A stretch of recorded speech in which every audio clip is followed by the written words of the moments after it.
Hello everyone, and I welcome you all to English with Sana. So today we are going to study a very special poem from your Hornbill book, that is Father to Son, which is written by Elizabeth Jennings. So this poem is all about a troubled relationship between a father and a son. So एक universal जो problem होती है कि जैसे जैसे एक बच्चा grow होने लगता है तो वैसे वो अपने पेरेंट्स से दूर होने लगता है, या हम जो पेरेंट्स से शेयर करते हैं फ्रेंड्स की तरह वैसा नहीं होता है, ना ही हम जो लव है वो मेंटेन कर पाते हैं जैसा कि हम बचपन में करते थे. सो इस पोएम में फादर की एगनी एंड पेन शो किया गया है कि वो कैसे अपने चाइल्ड को समझ नहीं पाता है क्योंकि वो अब जो है वहाँ नहीं रहता है और उनके बीच जो है मिसअंडरस्टैंडिंग्स हैं. So this poem shows that how a father feels when he is not able to connect with his son, and in this poem also it happens that he is not able to understand his son properly.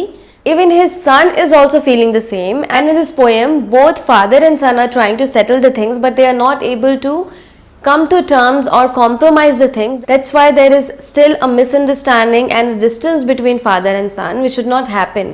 So इस poem में poet की तरफ से यही message है कि father and son मतलब जो चिल्ड्रन और पेरेंट्स होते हैं वो एक साथ रह सकते हैं हार्मनी में अगर वो कॉम्प्रोमाइज़ करें, एक दूसरे की जो गलतियां हैं उसे माफ़ कर दें. So this was the brief introduction of the poem and let's start the poem now. Poet says that I do not understand this child, though we have lived together now in the same house for years. I know nothing of him, so try to build up a relationship from how he was when small, yet have I killed.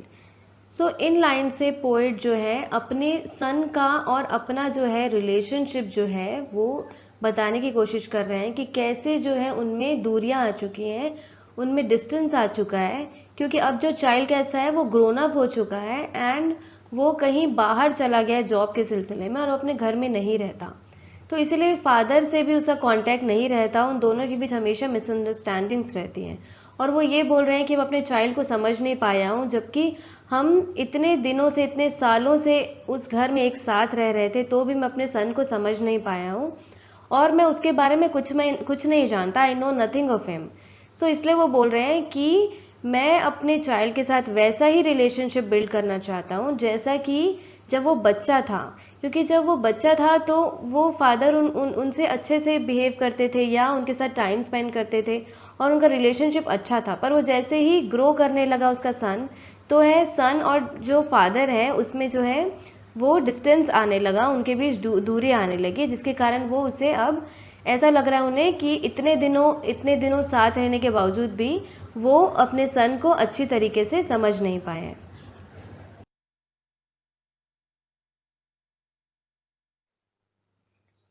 Poet says that the seed I spent or sown it where the land is his and none of mine. We speak like strangers, there is no sign of understanding in the air. This child is built to my design, yet what he loves I cannot share. So आगे poet बोल रहे हैं कि उन्होंने अपने सन के heart में love जो है, लव का सीड बोने की कोशिश की, मतलब लव जो है वो फीड करने की कोशिश की, पर जो है अब क्या है वो बड़ा हो चुका है, ग्रोन अप हो चुका है, वो अपने माइंड से काम करता है, अपनी सोच से काम करता है. तो ये उसके ऊपर है कि उस लव को अपने हार्ट में रखना चाहता है और उस सीड को एक प्लांट में कन्वर्ट करना चाहता है कि नहीं, या तो वो उस लव को फॉरगेट करना चाहता है. तो यहाँ पे लैंड को सन के माइंड से कंपेयर किया गया है कि वो बोलना चाह रहे हैं कि उसका माइंड पे फादर का कोई कंट्रोल नहीं है क्योंकि सन का माइंड उसका अपना है और वो चाहे कितने भी उससे प्यार से बिहेव करे या उसे लव देने की कोशिश करे, पर वो तो सन के ऊपर डिपेंड करता है कि वो उसे कैसे एक्सेप्ट करता है या जो है बिना एक्सेप्ट किए आगे बढ़ जाता है.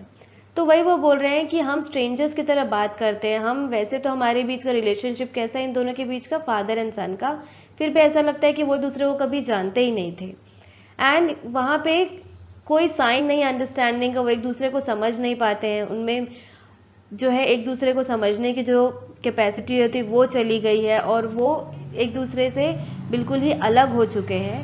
एंड वो आगे ये बोल रहे हैं कि अपने चाइल्ड के बारे में बता रहे हैं कि this child is built to my design. इसका मतलब है कि उनका सन बिल्कुल ही अपने फादर जैसा दिखता है और उसकी जैसी क्वालिटीज़ हैं, पर फादर को इसके बावजूद कि उसका सन उनके जैसा दिखता है, पर वो उसके सन के बारे में फादर को कुछ भी नहीं पता।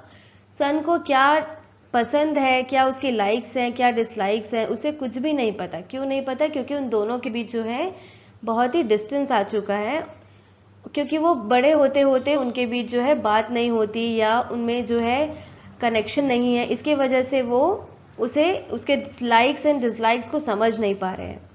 And yet what he loves I can not share.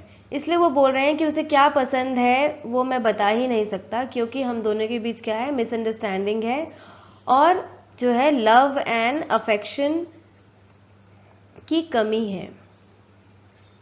So love तो कहीं ना कहीं है, बट वो समय के साथ जो है उन दोनों में फासले आ चुके हैं, दूरी आ चुके हैं, इसलिए वो एक दूसरे को समझ नहीं पा रहे हैं। आगे पोइट बोलते हैं कि silence surrounds us, I would have him prodigal returning to his father's house, the home he knew, rather than see him make and move his world, I would forgive him too, shaping from sorrow a new love. So poet यही बोल रहे हैं कि silence है हम दोनों के बीच, मतलब वो दोनों एक दूसरे से बात ही नहीं करते। फादर और सन के बीच में कोई भी कनेक्शन नहीं है, मतलब वो एक दूसरे से बात नहीं करते हैं, इसलिए उनके बीच अंडरस्टैंडिंग नहीं है।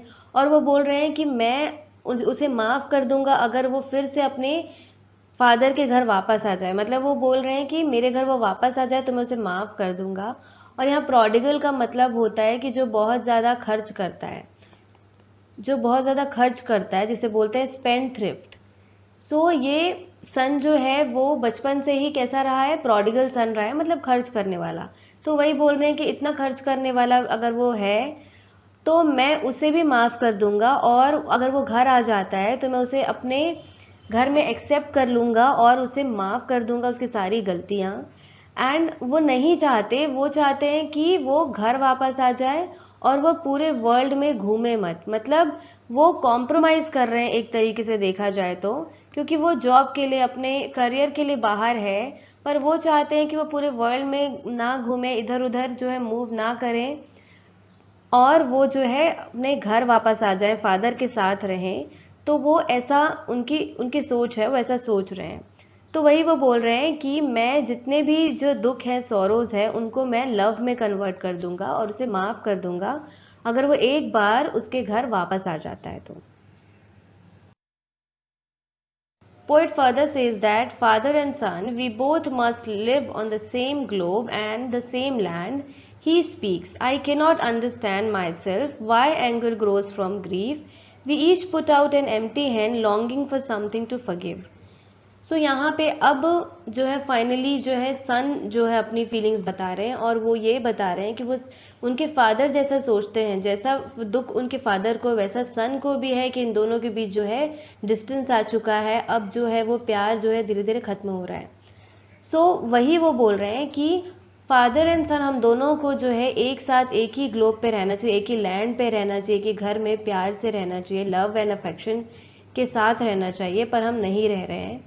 और वो बोल रहा है उनका सन जो है कि मुझे भी समझ नहीं आ रहा है कि वो खुद को ही नहीं समझ पा रहा है। ऐसा होता है ना, कभी कभी हम खुद की फीलिंग समझ नहीं पाते कि ऐसा हमारे साथ क्यों हो रहा है। सो वही सन भी ये बोल रहा है कि मैं खुद की फीलिंग्स को नहीं समझ पा रहा हूँ कि हमारे भी जितनी दूरी कैसे आ गई है। और वो बोल रहा है कि जितनी भी सैडनेस मेरे अंदर है, जो ग्रीफ है, उसके कारण जो है वो एंगर के इमोशन में कन्वर्ट हो रहा है। मतलब वो कब सैड से गुस्से की ओर जा रहे हैं वो उन्हें समझ नहीं आ रहा है। और वो एक दूसरे को एक एम्प्टी हैंड दे रहे हैं, मतलब बोल रहे हैं कि हम, फादर बोल रहे हैं सन को कि मैं तुम्हें फॉरगिव कर दूंगा, एंड सन जो बोल रहे हैं कि मैं आपको फॉरगिव कर दूंगा। सो दोनों लॉन्ग कर रहे हैं, मतलब डिजायर कर रहे हैं, इच्छा जता रहे हैं कि हम एक दूसरे को फॉरगिव करने के लिए तैयार हैं, पर वो एक दूसरे को एम्प्टी हैंड दे रहे हैं। मतलब इसका मतलब है कि वो कॉम्प्रोमाइज नहीं करना चाह रहे हैं। मतलब सन जो है वो बाहर रहता है, वो अपनी अपनी लाइफस्टाइल है उसकी, वो ग्रोन अप हो चुका है, अडल्ट हो चुका है, तो वो अपनी खुद की एक फ्रीडम वाली लाइफ जीना चाहता है, एंड वो फादर से कॉम्प्रोमाइज नहीं करना चाहता है। और वही फादर भी कुछ चीज़ों में जो है सन को फॉरगिव नहीं करना चाहते, और वो चाहते हैं कि सन जो है बाहर ना घूमे और अपनी लाइफ के साथ, अपने करियर के साथ कॉम्प्रोमाइज़ करे, या वो घर आ जाए, वो वर्ल्ड में ऐसे ट्रैवल ना करे। तो एक तरीके से दोनों जो है कॉम्प्रोमाइज करने को तैयार नहीं है, इसीलिए उनके बीच जो है सब कुछ सेटल नहीं हो पा रहा है। तो यही पोएट इस पोएम में बता रहे हैं।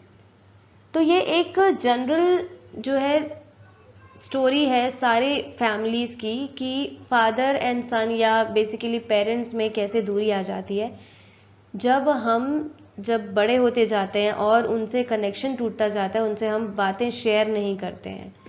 तो यही इनका मैसेज देने का है इस पोएम से पोएट का, कि हमें समझने की कोशिश करनी चाहिए इनफैक्ट पेरेंट्स को भी एंड जो है चिल्ड्रन को भी एक दूसरे को, ताकि उनके बीच दूरियां क्रिएट ना हो। होप ये पोएम को समझ आई होगी। अब हम जो है लिटरेरी डिवाइसेस की तरफ मूव करते हैं। Let's see some of the literary devices. First literary device is simile. So यहाँ पे सिमिली यूज किया गया है, मतलब कंपेयर किया गया है दो चीजों को लाइक यूज करके। जैसे कि वो बोल रहे हैं कि वी स्पीक लाइक स्ट्रेंजर्स। सो वही वो बोल रहे हैं कि स्ट्रेंजर्स से कंपेयर किया, कि जैसे स्ट्रेंजर्स होते हैं जो एक दूसरे को नहीं जानते, वैसे ही ये फादर एंड सन का जो जोड़ी है, जो डुओ है, वो एक दूसरे को जो है स्ट्रेंजर्स की तरह ट्रीट कर रहे हैं। Second is metaphor. मेटाफर का मतलब होता है जब हम इनडायरेक्ट कंपैरिजन करते हैं। सो यहाँ पे इनडायरेक्ट कंपैरिजन हुआ है जब उन्होंने बोला है कि मैंने जो सीड जो है स्पेंड किया था या सो किया था, तो यहाँ पे जो है लव को जो है वो सीड से कंपेयर किया गया है, तो यहाँ पे इनडायरेक्ट कंपैरिजन किया गया है। Third is alliteration. So alliteration में कॉन्सोनेंट साउंड जो है रिपीट होता है, तो यहाँ पे इन्होंने जब बोला है कि द सीड आई स्पेंट और सोन, सो यहाँ पे एस जो है आप देख सकते हैं कि ये रिपीट हो रहा है बार बार, ये कॉन्सोनेंट साउंड, सो इसलिए यहाँ पे एलिट्रेशन का यूज हुआ है। सो होप ये लिटरेरी डिवाइसेस आपको समझ में आ गए होंगे। Hope you like the video, and if you like the video, do share the videos to others, subscribe to the channel and don't forget to press the bell icon. और अगर आपको कोई भी डाउट होता है इस लेसन में तो आप मुझे कमेंट सेक्शन में बता सकते हैं, मैं उनका ज़रूर आंसर करूँगी। अगर आपको क्वेश्चन एंड आंसर में भी कोई डाउट होता है इस चैप्टर से रिलेटेड तो मुझे कमेंट कर सकते हैं या बता सकते हैं। अगर आपको कोई एक्स्ट्रा इन्फॉर्मेशन चाहिए तो I will be always there for you all. Thank you everyone for listening to the lesson and happy learning.